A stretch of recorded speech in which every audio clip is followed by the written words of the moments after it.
Sejam bem-vindos a mais uma aula de Fundamentos da Programação de Computadores. Hoje o tema da aula é listas em Python. Listas será a primeira estrutura de dados que nós vamos estudar no curso. Só para familiarizar, estrutura de dados nada mais é do que uma maneira de você organizar e armazenar os seus dados, para facilitar o acesso e modificação deles. Em Python existem três tipos principais de estruturas de dados: listas, que a gente vai estudar na aula de hoje, tuplas e dicionários. Tá? Essas outras dois temas a gente vai ver nas próximas aulas. Além disso, em ciência da computação existe uma disciplina só para estudar estrutura de dados, certo? Outras estruturas de dados mais complexas, como por exemplo árvores, aqui estão na figura de uma árvore binária, muito utilizado para fazer busca, podem ser construídas através de combinações de estruturas de dados clássicas. Só que esse tema foge do escopo do nosso curso. A gente vai só se concentrar em listas.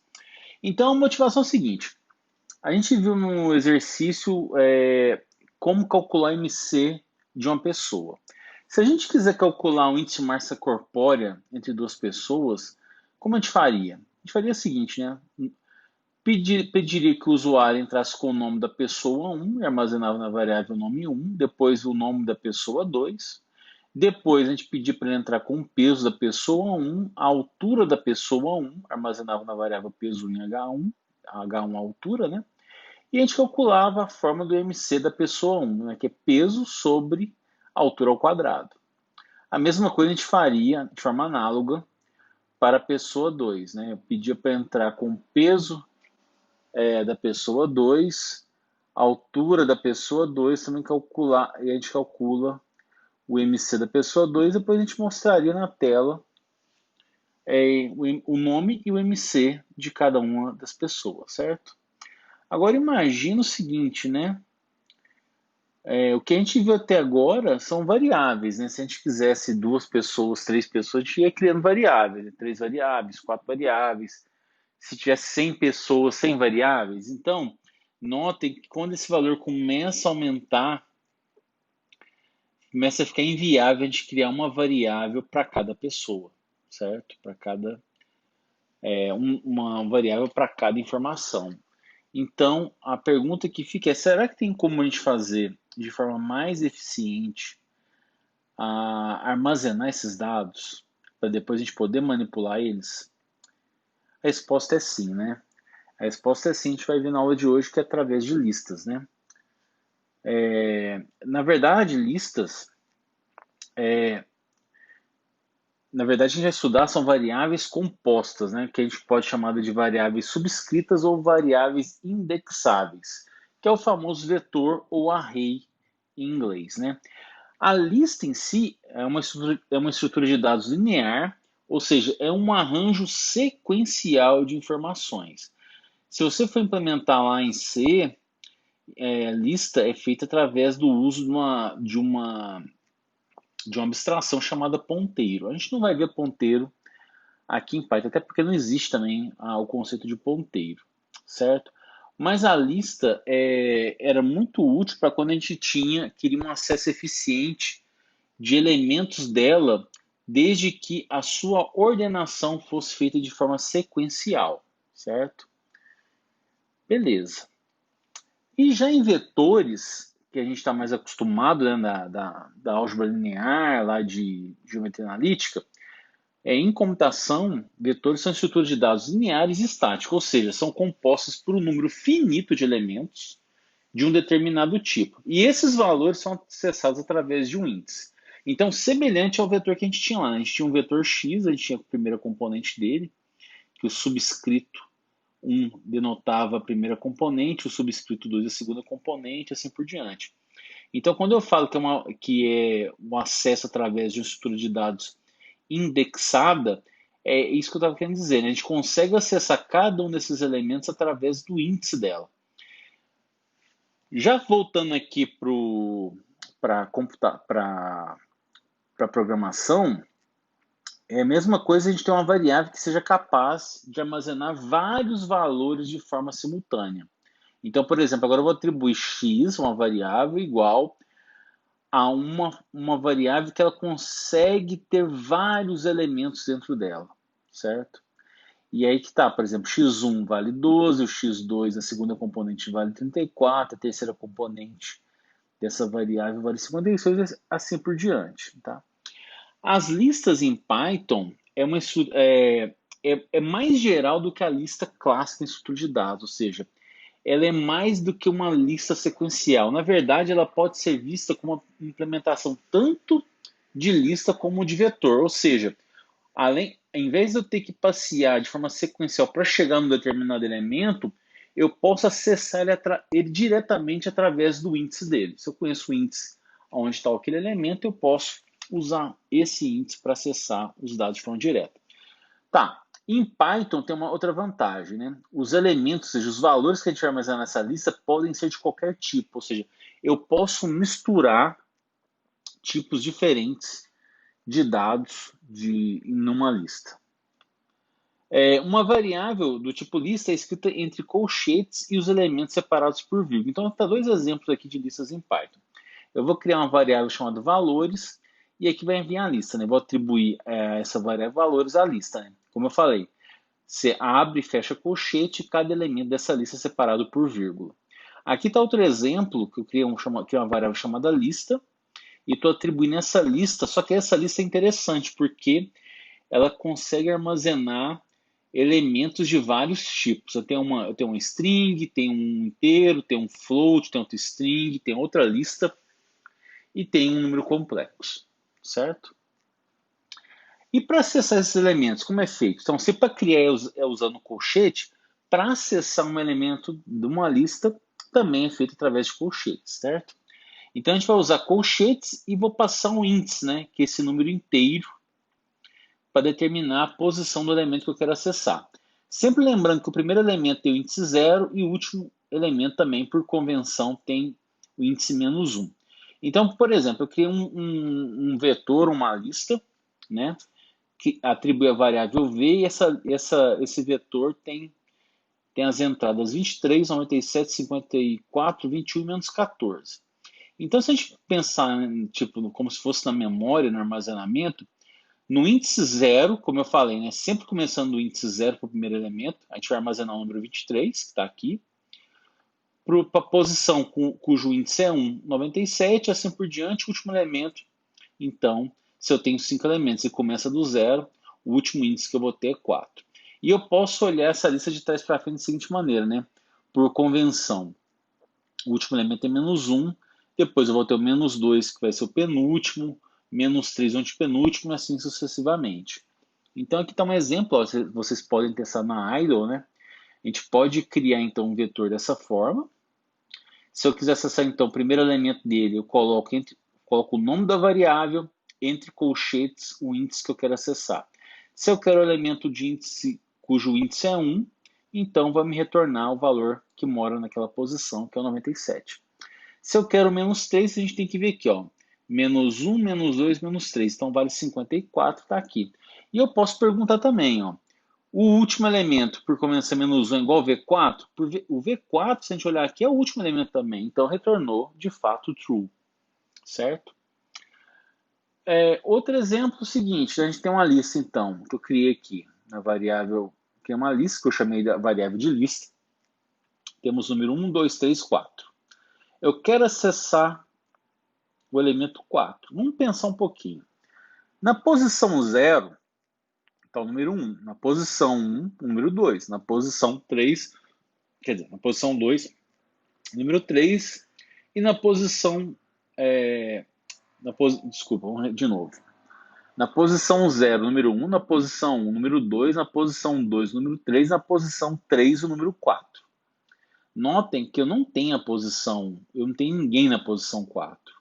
Se eu tentar fazer esse acesso, ele vai me dar uma mensagem de erro, já avisando aqui, olha, a lista, o índice está fora do intervalo. Ou seja, então é muito importante a gente tentar evitar de acessar elementos que não existem na lista, certo?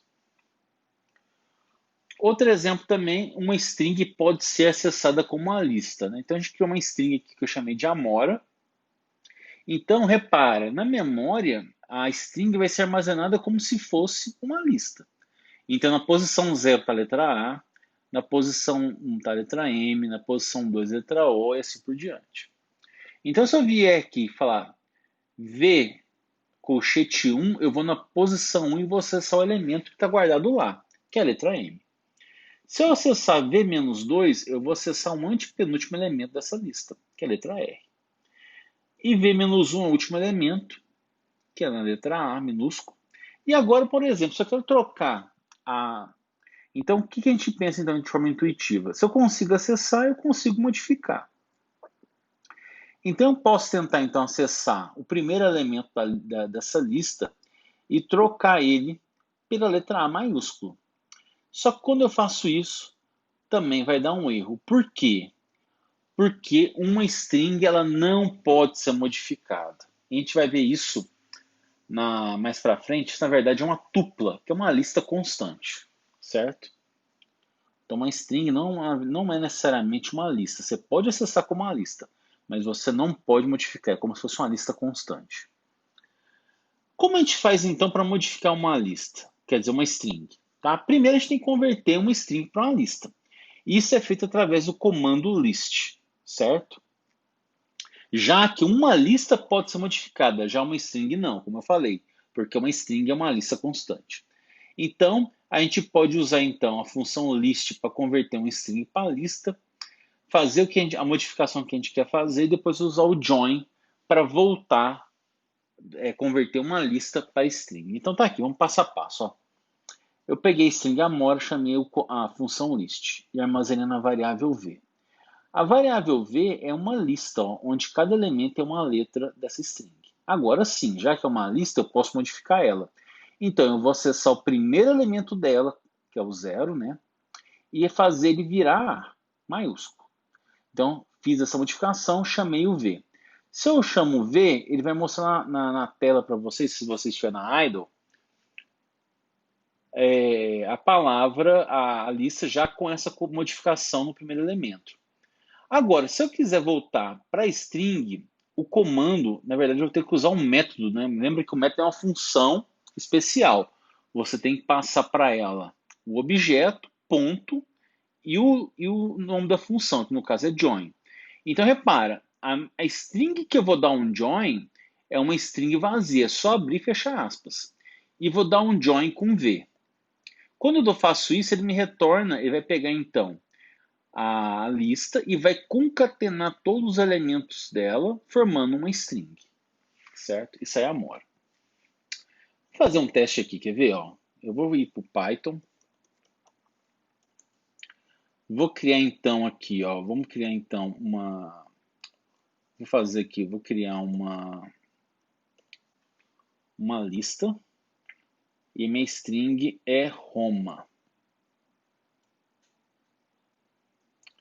Tá aqui. Criei, se eu der ver, tá aí, Roma. Agora, o que a gente quer fazer? Eu quero trocar a primeira letrinha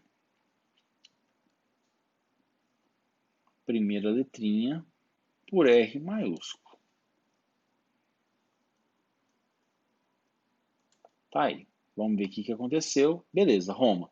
Agora eu vou concatenar. Como eu falei, vou chamar isso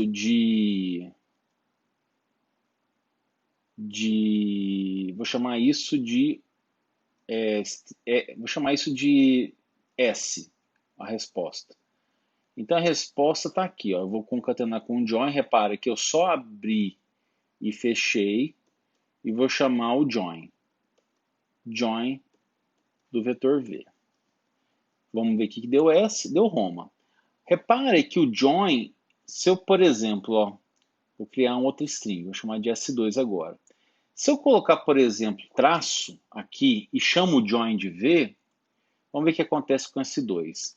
Ele concatenou intercalando o que eu coloquei aqui dentro dessa string. Ó. Como eu coloquei um traço, ele vai intercalar os valores da lista V, sanduichando os valores com o que eu coloquei aqui. Como eu coloquei aqui um traço, ele vai colocar um traço entre cada caractere. Aqui no caso, ele uniu, né, nesse primeiro caso aqui, porque eu coloquei uma string vazia, eu só abri e fechei, né? Então não tem nada.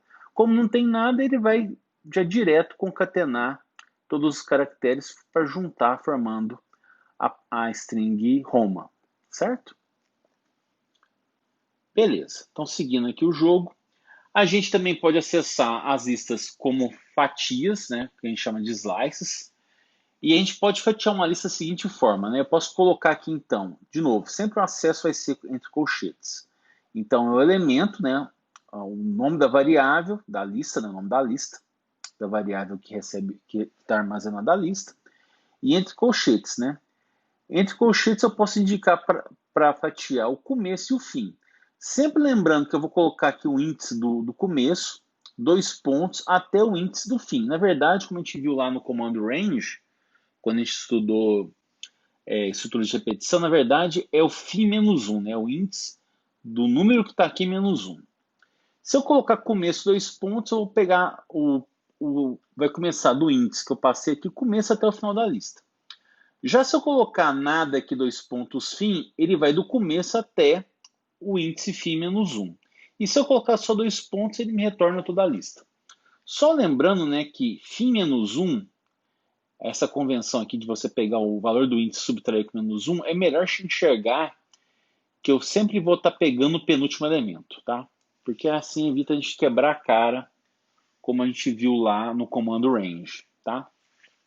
A gente, da mesma forma do range, a gente pode colocar, além de especificar o começo e o fim para a gente acessar a lista, a gente pode colocar um incremento. Se a gente não passa esse incremento, ele vai pegando de 1 em 1. Se eu colocar um valor aqui, ele vai pegar do começo até o fim, somando o incremento de elemento a elemento, sem ultrapassar o índice do fim menos 1, certo?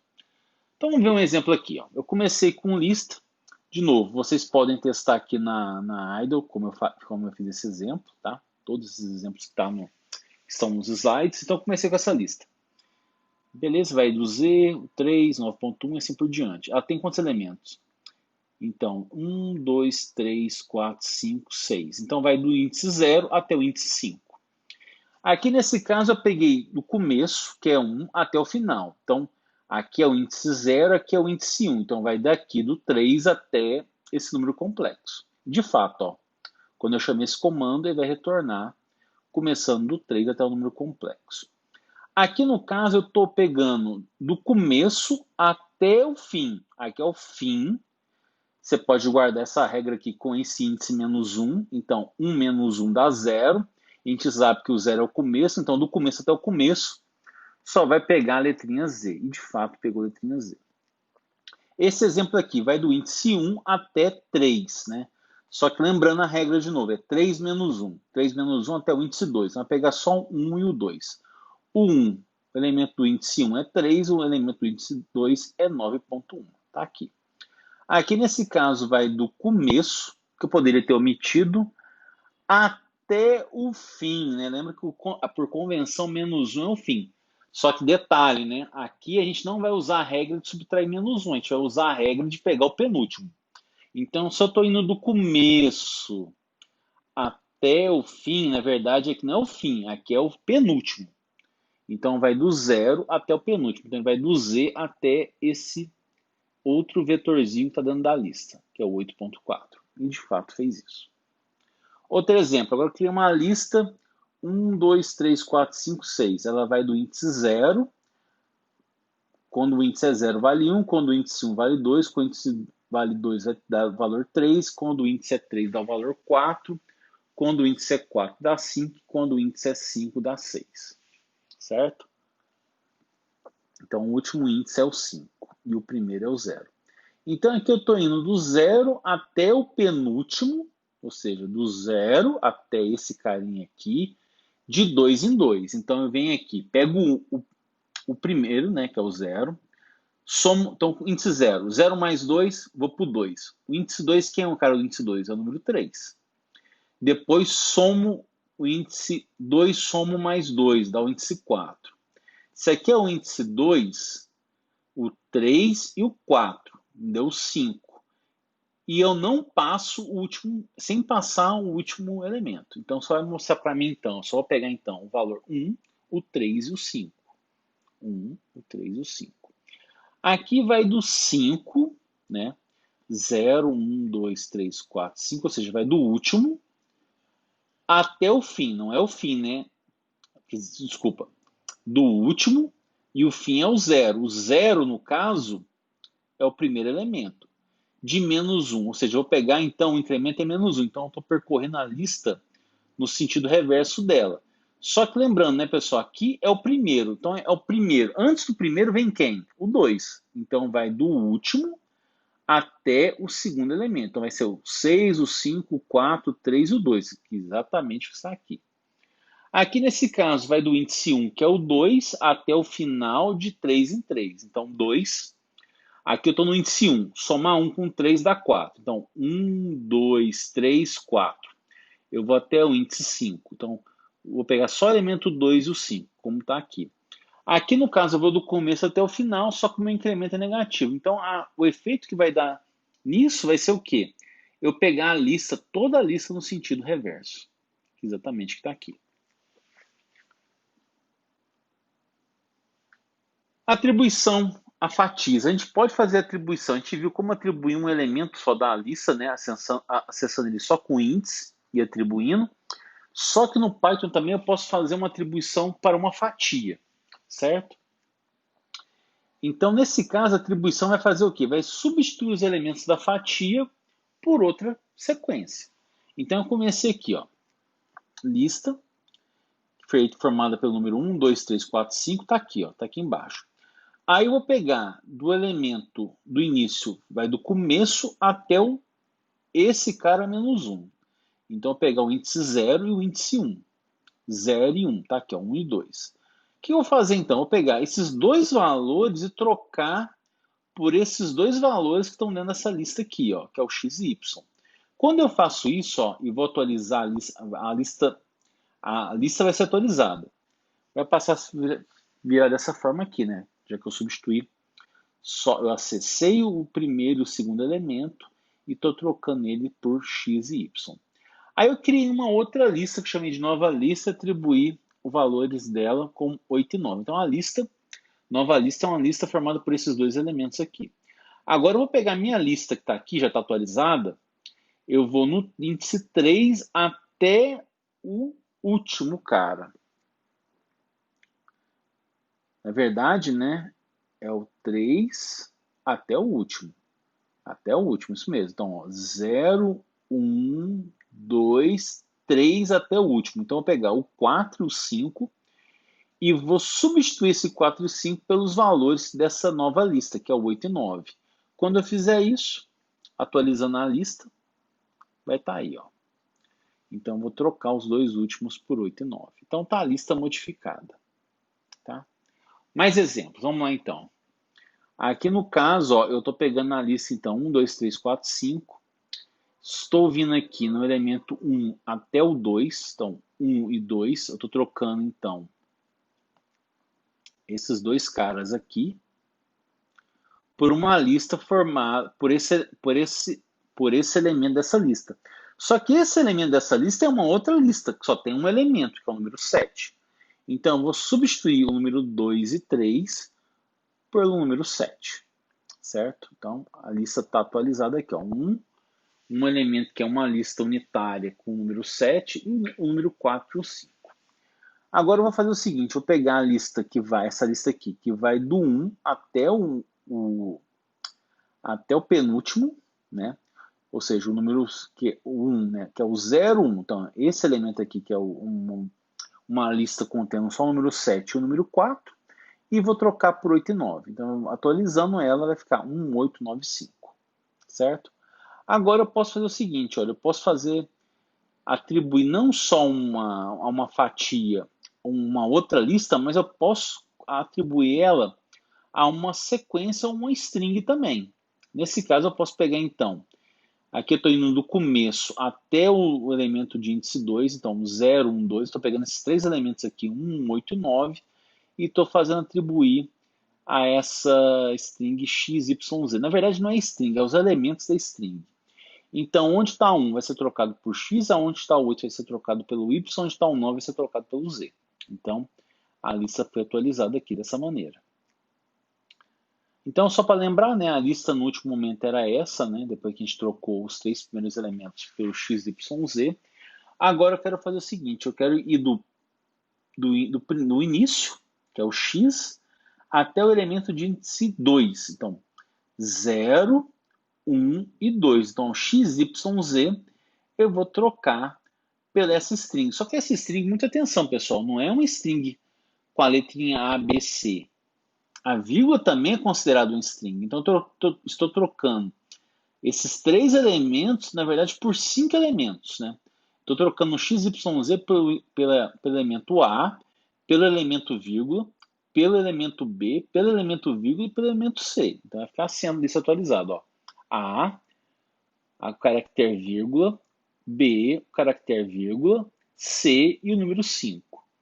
Agora eu posso fazer o seguinte também. Eu posso pegar do início até o elemento 1, então 0 e 1, que é o A e a vírgula, e trocar pelos elementos 1, 2 e 3.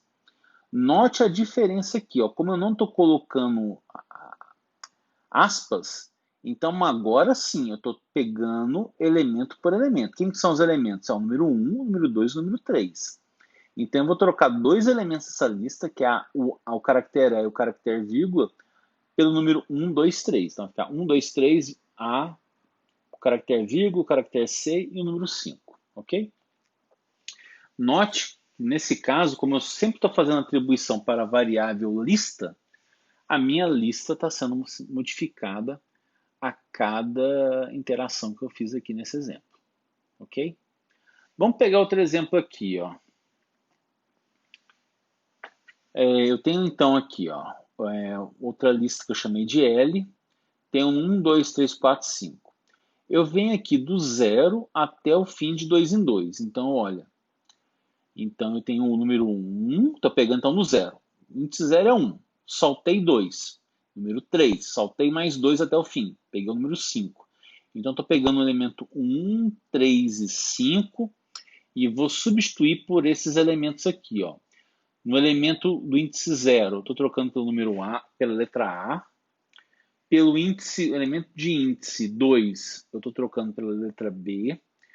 O elemento de índice 4, eu estou trocando pelo caractere C. Então, essa lista atualizada vai ficar assim, ó, A, 2, B, 4 e C. Agora, olha só, vou fazer a mesma coisa, eu vou repetir, ó, onde é o A, o caractere A, o caractere B, o caractere C, eu vou atribuir essa lista, os elementos 8 e 9. Vamos ver o que acontece?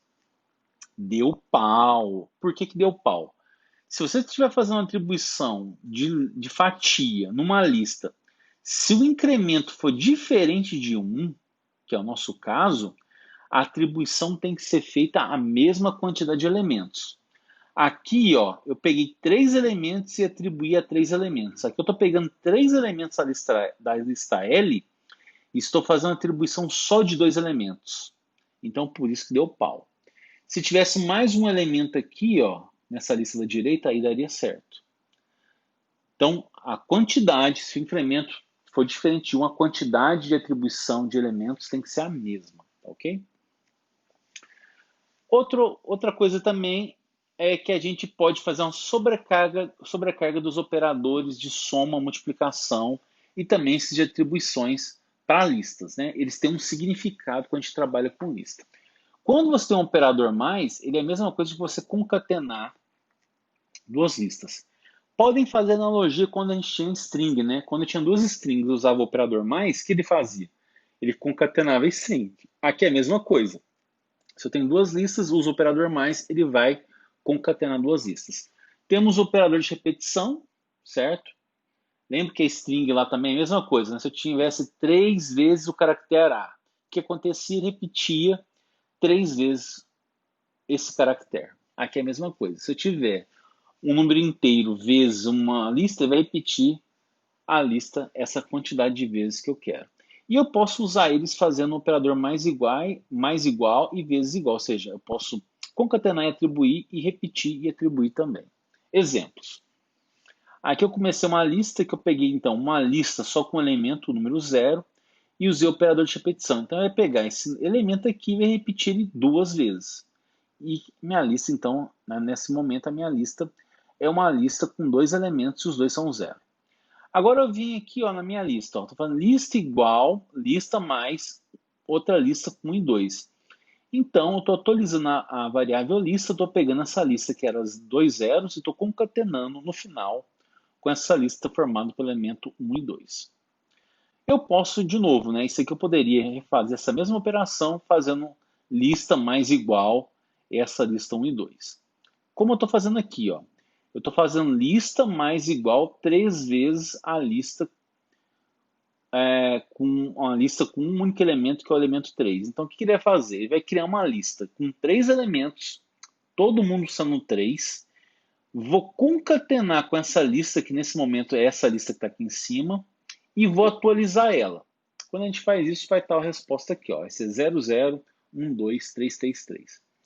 Isso eu posso fazer também dessa maneira aqui, ó. Lista vezes igual 2. O que ele vai fazer? Ele vai pegar essa lista, aumentar ela repetindo ela 2 vezes. Tá? Então, aumentei essa lista. Outra também forma de a gente, uma outra coisa também importante é a gente inicializar uma lista. A gente pode inicializar uma lista com uma lista vazia. Uma lista vazia é simplesmente você abrir e fechar o colchete, certo? Sem colocar nada dentro dela. Então eu posso começar aqui, ó, vetor, criei uma lista vazia. Agora vamos supor que, como é uma lista, eu vou tentar acessar o elemento 0 dessa lista e vou fazer uma atribuição valendo 100. O que acontece? Vai dar errado, certo? Por que vai dar errado? De novo, eu estou fazendo um acesso a um elemento que não existe nessa lista, certo? Então, evite fazer atribuição em posições inexistentes na lista, certo? Uma maneira mais conveniente para a gente inicializar uma lista, para não ter esse perigo de a gente acessar um elemento que não existe, eu posso muito bem começar uma variável vetor e fazer o seguinte, olha, eu vou pegar uma lista unitária que só tem um zero e vou repetir ela 8 vezes. Então, e vou atribuir a variável vetor. Beleza. Então, nesse momento, vetor é uma lista que tem comprimento 8, todo mundo zero. Agora sim, eu posso vir aqui na lista, na posição 0 que existe, vale 0, e atribuir o número 100. Então, quando eu fizer isso, atualizar, eu vou vai ser a mesma lista, sendo que na primeira posição foi modificada pelo número 100. Uma outra coisa também, pessoal, quando você não quer usar o zero para inicializar uma lista, uma outra maneira é a gente inicializá-la com um valor inválido, certo? Então, por isso existe um valor especial que é o none. Né? O none não pertence a tipo nenhum, certo? E às vezes é melhor você inicializar uma lista com none do que um zero, ou uma lista vazia, certo? Então, se o zero para você for muito importante, tem um significado muito importante no seu problema, e você não quer inicializar a lista com zeros, use o none, tá? Então, aqui está um exemplo. Ó. Cria um vetor, none vezes 4, você vai pegar essa variável none e vai criar um vetor com 4 posições e todas valem none, certo? Outra operador importante, o del. O del, ele vai fazer o quê? Ele é muito útil para você deletar um elemento da lista, certo? Então, por exemplo, aqui é uma lista que tem os elementos 1, 2, 3 e tem uma outra, e nessa posição é uma outra lista dentro de uma lista. A gente vai ver lista dentro de lista, vai fazer muito sentido para a gente quando a gente estudar matriz, tá? Então vamos guardar um pouquinho essa coisa. Então a gente vai ver que não é tão incomum assim a gente ter uma lista dentro de uma lista. Então, por exemplo, se eu vier aqui chamar del L2, o que ele vai fazer? Ele vai virar aqui no elemento de índice 2 dessa lista, nesse caso é o valor 3, e vai deletar dessa lista. Então, deletei aqui, então a gente mostra a lista atualizada, reparem que não tem o número 3. Agora, por exemplo, eu quero anular, o que vai ser isso aqui? Ó? Del L2, 1. Então, vamos pensar primeiro nesse cara aqui, del L2. Então, L2, quem que é o elemento que está na índice 2? 0, 1, 2. Repara que é essa lista. Então, nesse momento, se a gente for analisar só L2, eu estou acessando toda essa lista formada pela string AB, CD. Agora eu vou vir no índice 1 dessa lista. O AB está na posição 0 dessa lista interna e o 1, na posição 1 está o string CD.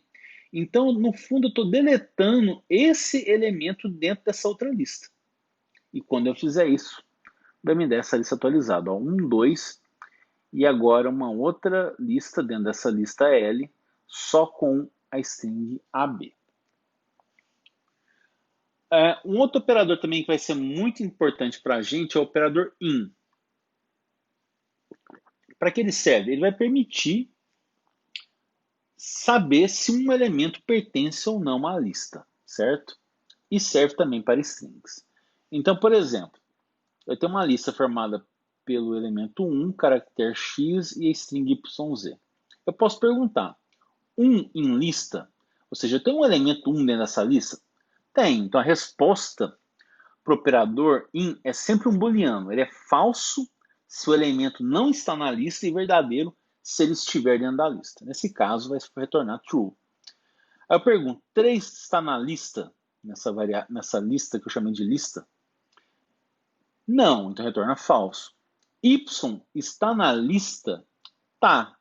Vai ter, é aí que tá, ele analisa, ó, repara, ele analisa, tem uma outra lista dentro dessa lista que eu estou considerando na string. Vendo a string como uma lista, minto, desculpa. Nesse caso aqui, galera, esquece, eu não estou perguntando y, estou perguntando se y não está na lista. É claro que ele não está, certo? Não tá, o y não está dentro dessa string, mas sozinho ele está? Não está. Então, y não está na lista? Verdade, ele não está. Y está na lista 2? Nesse caso é verdade, por quê? De novo, lista 2. Quem é lista 2? O elemento 0, 1, 2. Lista 2 é essa string, que pode ser vista como uma lista também, uma lista constante. Eu estou perguntando se o y não está na lista, mas está nessa listinha aqui formada pela string yz. Nesse caso está, aí retornou true. XY não está em XYZW. Falso. Falso porque está nessa string, né?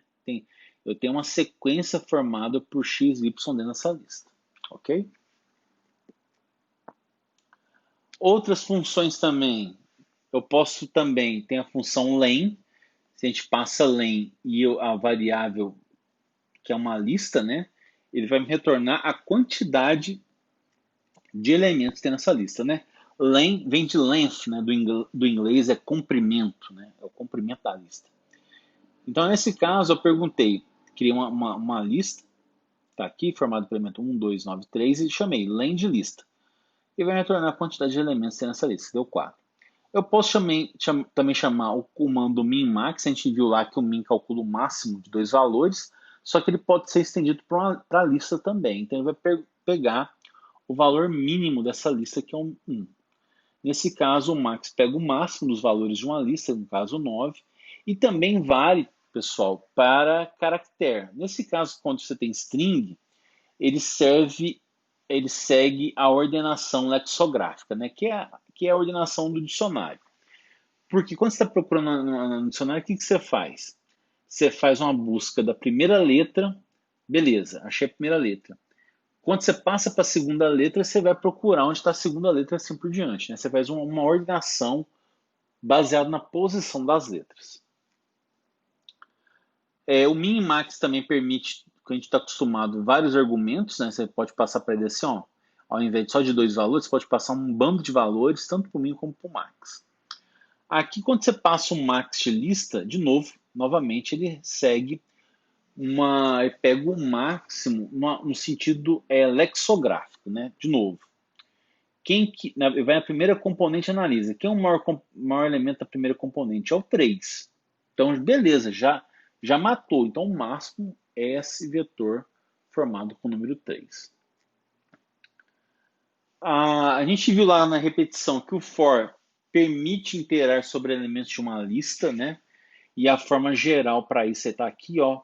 For var in lista, 2 pontos. Então, vai fazer a repetição pegando cada elemento da lista, né? E vai atribuir esse valor para esse elemento. Então, se a gente vier aqui, ó, que é que é essa lista aqui, eu faço for x em lista, ele vai percorrer o x, a variável x, vai percorrer cada elemento dessa lista. Então, quando eu der o print, simplesmente vai mostrar cada um desses elementos dessa lista, tá bom? Então, na verdade, pessoal, o range ele cria uma lista de interação, né? O range serve para criar uma lista de valores. Então, por isso que o for ele sempre vai fazer interação em uma lista, tá? Vamos deixar isso bem claro, que é a forma mais geral do comando for. Como eu falei, né, tanto o máximo como a comparação de listas seguem uma ordem lexicográfica ou conhecida como ordenação do dicionário ou uma ordenação alfabética. Então, por exemplo, a gente tem esse bando de vetores aqui, ó. Como a gente faz a ordenação? Lembrando, né, pessoal, que a gente consegue ordenar números. Vetores, a gente não consegue fazer ordenação. Isso do ponto de vista matemático, tá? Então, quando você sobe a dimensão para R2, R3, R4, não existe desigualdade entre dois vetores. Aqui, em programação, a gente faz essa heurística, vamos dizer assim, para fazer essa ordenação. Então, de novo, ó, tem esses 5 vetores aqui, ó, formado pelo 7, 4, 6, assim por diante. O que ele faz? Primeiro ele vai no primeiro elemento. Quem é o menor elemento que está na primeira posição? É o 2. Esse tem 2, esse tem 2. Empataram. Como é que você desempata? Quem que é o menor dessas duas listas? Já que elas têm a mesma quantidade de elementos. Olha, vamos passar para o segundo. Quem é menor? 4 ou 1? 1. Então esse cara aqui vem na frente. E esse em segundo. Beleza, com 2 já foi. Quem que é o próximo elemento? É o 5. Esse tem 5 no começo, esse tem 5 no começo. Vamos passar para o segundo elemento. Empataram. Vamos passar por terceiro. Olha, esse aqui é menor do que o último elemento dessa lista. Então, esse vem na frente do que nesse. Então, ordenei. E, finalmente, o próximo elemento. Basta olhar. E a gente vê que no primeiro elemento ele já é o maior. Então, como eu falei, né, se a gente tem essas bandas de palavra, essa ordenação que a gente chama de lexicográfica é a ordenação de dicionário. Porque, primeiro, você pega essa banda de palavras e quer ordenar elas, como se fosse um dicionário. Primeira palavra é Amazon, porque ela começa com A, e A é a primeira letra do dicionário, então vem para cá. Depois a gente passa para a segunda maior, no caso D, de Danube. Passamos para a segunda. Quem é a terceira? M. Depois a quarta, N. Opa, mas N tem Nile e Nil. Qual que vem na frente? Esse vem na frente, Nil vem na frente de Nile, porque tem menos caractere do que essa palavra. Então, Nil, Nile. Depois a gente volta para o primeiro caractere V e depois para o primeiro caractere também, que é Y. Beleza? Então, listas são comparadas, só para resumir, né? São comparadas lexicograficamente. Se duas listas são iguais até o késimo elemento, o resultado da comparação depende da comparação do restante dos elementos. Se uma das listas tem k elementos, então essa lista é considerada menor. Tá? Então, se ela empata por exemplo, até o késimo elemento é igual, só que a outra tem mais elementos do que uma determinada lista, então a menor vem na frente. Duas listas são iguais se só se, ou seja, se somente se tem o mesmo comprimento, que eu quero dizer com isso, com a mesma quantidade de elementos, né? E todo elemento de mesma posição são iguais, tá? Então, por exemplo, a gente pode criar, já que eu consigo comparar, eu posso ter desigualdade. De novo, essa desigualdade não tem sentido do ponto de vista matemático, tá? Só em programação. Essa aqui, a lista 1, 2 é menor que a lista 2, 3, olha, tem a mesma quantidade de elementos, beleza. Só que esse elemento está na primeira componente é menor do que o da segunda, ok. Esse aqui, essa lista, é menor do que essa? É, porque ela empata nos dois primeiros, só que essa lista tem mais elementos do que essa. Então, é verdade. Lista 1, 2 é diferente da lista 1, 2? Falso, porque ela tem a mesma quantidade de elementos e todos os elementos são iguais posição a posição. Quem que é o mínimo dessas 4 listas? Ah, a lista vazia, óbvio. Quem é o máximo dessa lista? A gente vê aqui, ó, essa lista não tem ninguém, essa lista tem um. Só que é o número 1. Na primeira posição, quem são os maiores? É o 2 e o 3. Ah, o 3 é o maior elemento. Então, o máximo é essa lista formada pelo elemento 3 e 4.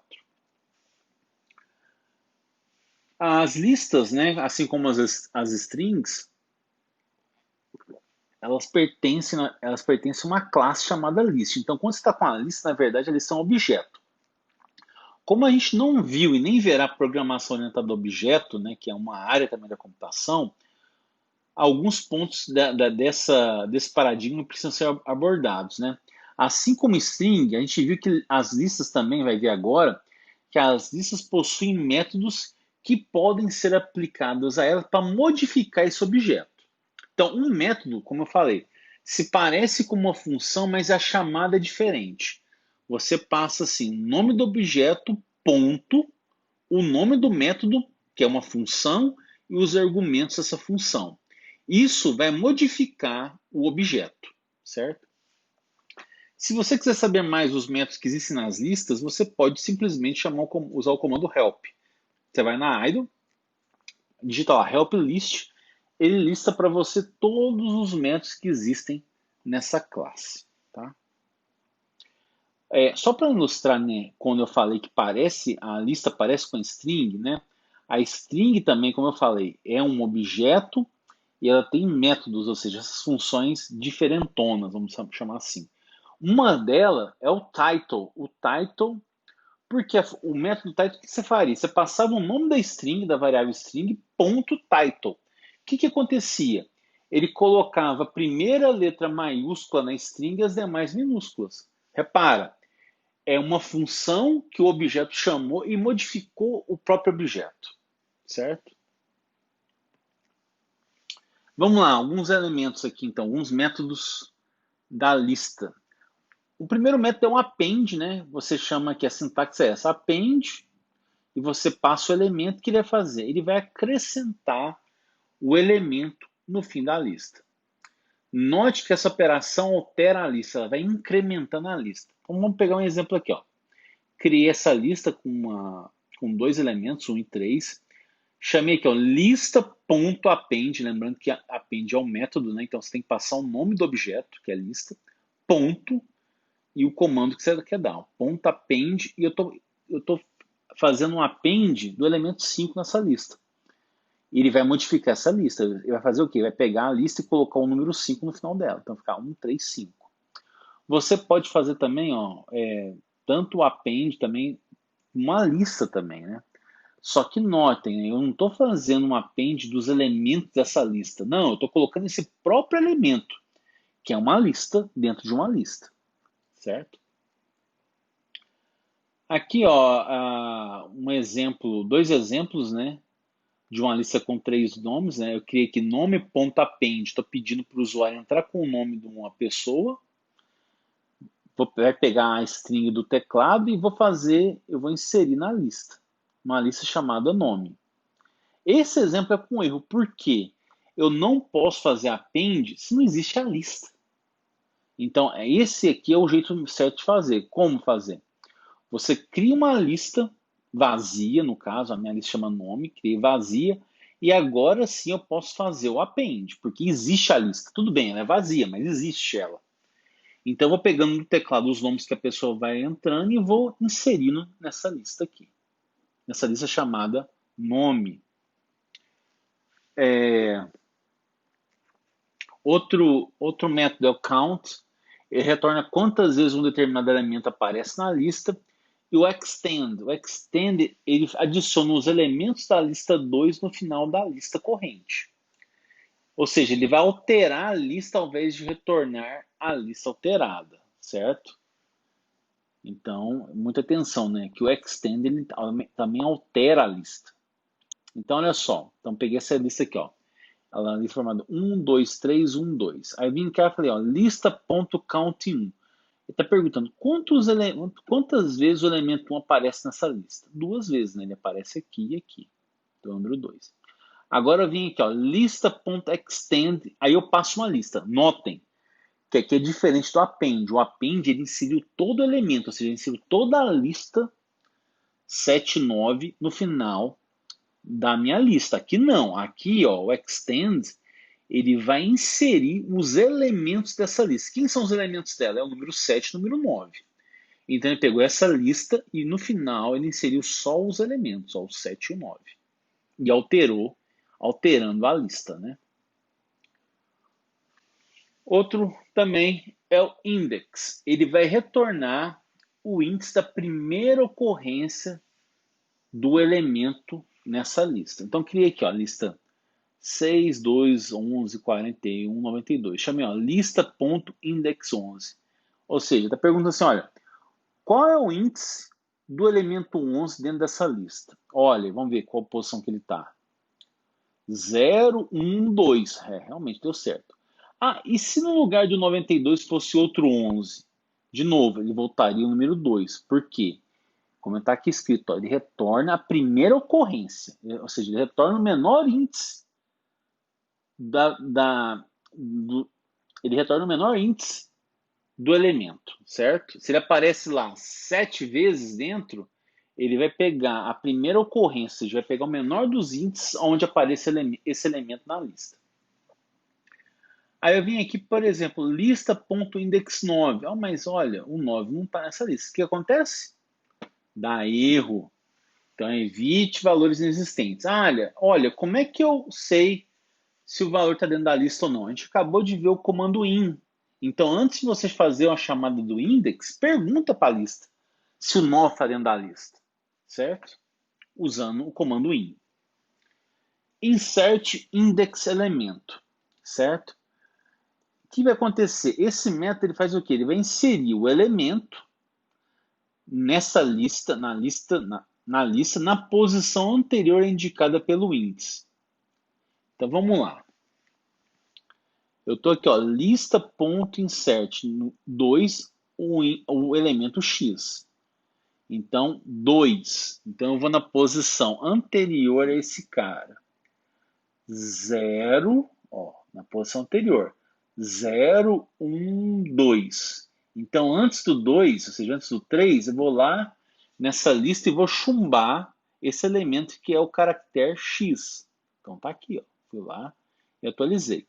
Notem que esse método insert, ele pode ser feito através também de fatias, tá? Então, por exemplo, estou refazendo o mesmo exemplo, ó.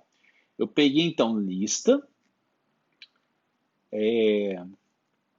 1, 2, 3, 4 e eu quero inserir o caractere X antes do elemento de índice 2. Para isso, ó, basta você pegar um índice que você quer inserir antes, 2 pontos, repetir ele.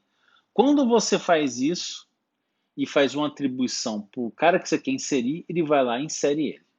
Então de novo, ó, então 0, 1, 2. Então, antes dele, eu vou lá chumbar nessa lista esse caractere X. Então, apareceu o X lá nessa lista.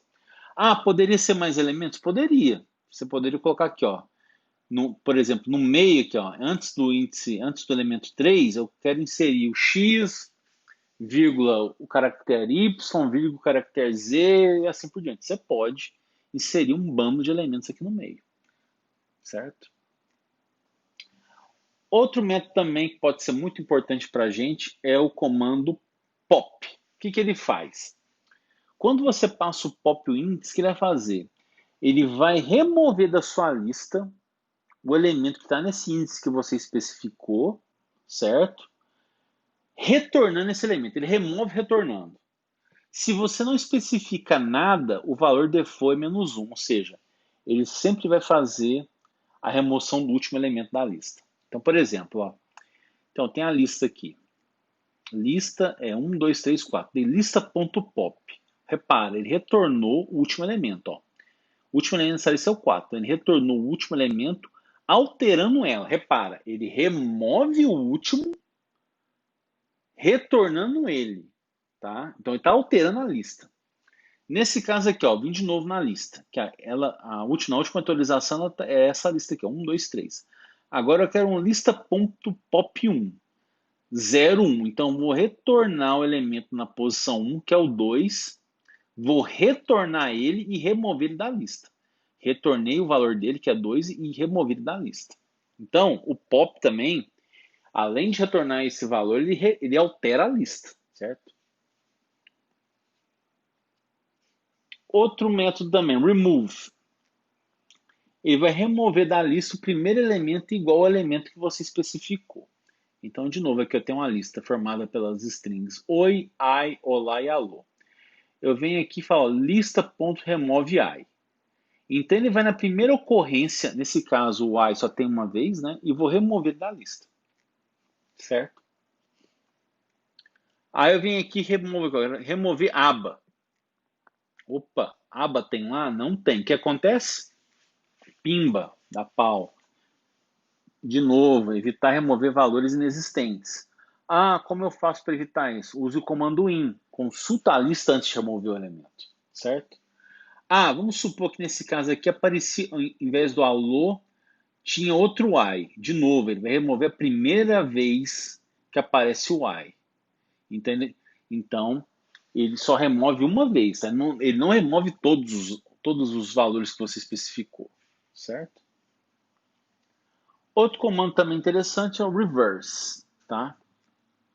Ele vai inverter a ordem dos elementos da lista, tá? E cuidado porque se você especificar alguma coisa, ele retorna nome, certo? Então, eu criei aqui uma lista igual 1, 2, 3, chamei lista.reverse. Repare, de novo, ele atualiza a lista, né? Ele vai inverter, ele vai alterar, modificar a lista e inverter na ordem dos elementos, como está aqui, certo? Vamos voltar então, depois que a gente viu esse bando de comandos, bando de acesso, modificações de lista, vamos retornar àquele problema da motivação do cálculo do índice massa corpórea de 30 pessoas. Para isso, vamos criar duas listas dos nomes e do IMC, desculpa estar errado aqui, com 30 posições, tá?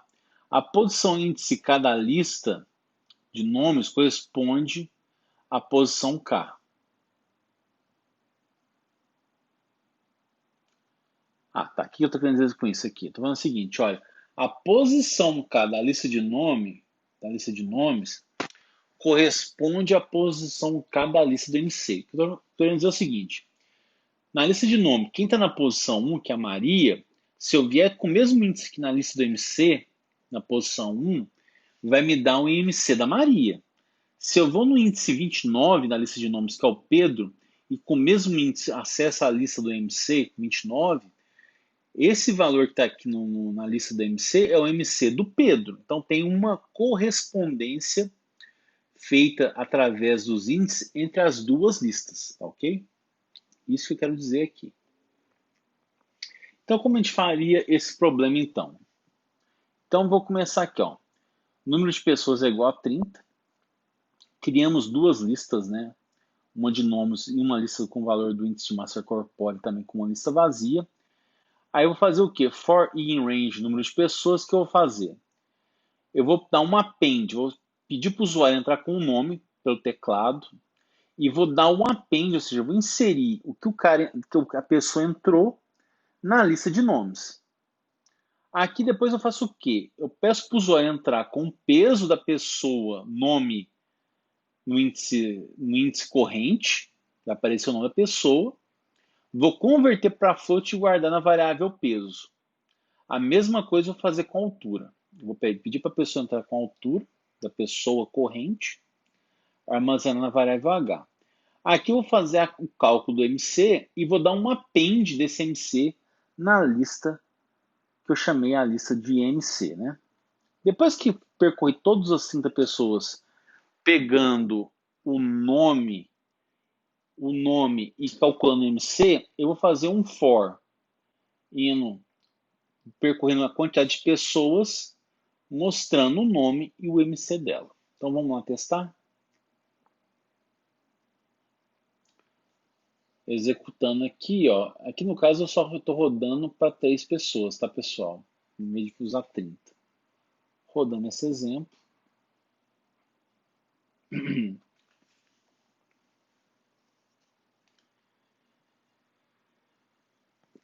Então, informe o nome. Então, vamos aqui, clicar aqui, Joe. O peso de Joe é 66. A altura dele, 1,87. Depois eu peço o segundo nome, Mary. Mary tem peso dela 54, a altura dela 1,60 m. Depois, Mark. O Mark tem peso dele 89 e ele tem 1,90 m. Então tá aí, ó. Depois que eu calculei, armazenei e estou imprimindo o MC de cada uma dessas pessoas que eu inseri, certo? Uma outra maneira que dá para fazer também, ó, repara, aqui então, qual foi a estratégia aqui? Criar duas listas vazias e fazer o append, ou seja, inserindo um por um dentro dessa lista. Notem que nesse caso, a minha lista está crescendo na medida que eu vou fazendo cada interação desse for, certo? Uma outra maneira de fazer isso é já pré-alocando a lista. O que eu quero dizer com isso? Olha, eu vim aqui, falei que são 30 pessoas, aqui eu pego o número de pessoas e multiplico por nome, ou seja, dentro da memória do computador, eu já estou armazenando as 30 posições dentro do vetor, certo? Todas elas com nome, para nomes, e MC eu faço a mesma coisa, tudo com nome. Aí que eu vou fazer aqui, for i em range de pessoas, agora eu coloco assim, eu posso fazer um acesso direto do elemento da lista, porque existe ele lá, porque eu já pré-aloquei ele aqui em cima. Ó. Então o nome na posição i, na medida que esse i vai aumentando aqui dentro desse for, eu peço a pessoa entrar com o nome, atualizo a lista de nome na 10ª posição, mesma maneira do outro exemplo, peço a pessoa entrar com peso e com altura, calcule MC e na 10ª posição da lista de MC eu atualizo o valor, que era none, agora passa a ter um número. Percorri as 30 posições, preenchi todos os nomes, todos os MCs, e a gente mostra na tela esses valores, tá? Vou rodar aqui de novo. Estou fazendo para 3, né? Aqui eu vou entrar com o Joe. O peso de Joe, 67, a altura dele 1,90. Depois a Eva tem 55 quilos, 1,67 m. Depois Bob tem 99 quilos, 1,76 m. Tá aí o MC novamente, certo? Mais outro exemplo, um programa que retorna uma lista com todos os números ímpares no intervalo de 1 a n, né? Onde a gente pede para o usuário entrar com n.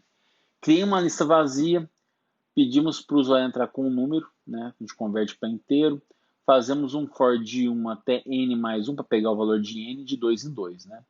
E repara, sempre estou fazendo o que agora? Lista igual a lista mais concatenando com a outra lista, só que essa lista é formada só por esse elemento que é um elemento i da minha interação. Depois a gente imprime a lista na tela, certo? Rodando aqui. Vou entrar com o número 21. Tá aí todos os números ímpares no meu exemplo. Tá? Então essa é outra maneira também, né? Em vez de eu dar o append, a gente pode criar uma lista vazia. Em vez de criar uma lista vazia e fazer lista.append i, eu posso concatenar e aumentando a lista, concatenando ela com a outra lista. Certo? Nesse caso, uma lista só com elemento. Eu posso refazer esse mesmo exemplo na ordem decrescente, só mudando a forma que eu faço a concatenação. Estou concatenando a lista que eu estou criando com a minha variável do meu for com a lista anterior, certo? Se a gente faz isso aqui, ó, rodando agora, 21, eu estou pegando todos os elementos na ordem reversa, tá? Eu também poderia usar, outra maneira, é usar a lista na ordem crescente, né? Fazendo a concatenação dessa lista que eu estou criando aqui dentro do for, na direita, só que depois chamar um comando reverse que a gente acabou de ver, né? Que também funciona da mesma maneira. 21, tá aí os índices na ordem reversa. Um outro exemplo também, faça um programa que lê uma lista de números inteiros do teclado, soma dois dos seus elementos e imprime a lista resultante. A gente vai falar assim, sair é n, né? Não. Então, a sair, então, o que é uma variável? Sair que ela vai me determinar se eu fico, se eu saio ou continuo. Então, eu começo com a lista vazia, enquanto sair é igual a n ou sair é igual a n, eu vou pegando elemento. Então, repara aqui, né? No caso, se o usuário digitar qualquer coisa diferente de n, ele sai desse while, né? Então, eu peço para o usuário entrar com um número, converto ele para int, atribuo a variável n e faço um append desse cara. E pergunto, sair, deseja sair? Se for um n, ele sai e vai imprimir a lista. Depois notem, né, que como eu estou num while, eu não estou armazenando quantos elementos tem, eu posso fazer, para eu mostrar na tela essa mesma lista, somando número 2 em cada posição, nesse caso é muito conveniente usar o comando len para pegar a quantidade de elementos que ele tem para usar dentro do range, certo? Aí nesse caso eu estou atualizando a lista, somando a cada elemento o número 2 e vou imprimir a lista atualizada. Fazendo esse exemplo, entre com o número 3. Deseja sair? Não. 5. Deseja sair? Sim. Tá aí, ó, a lista que eu entrei, ó, 3 e 5, e a lista atualizada somando 2 em cada um deles.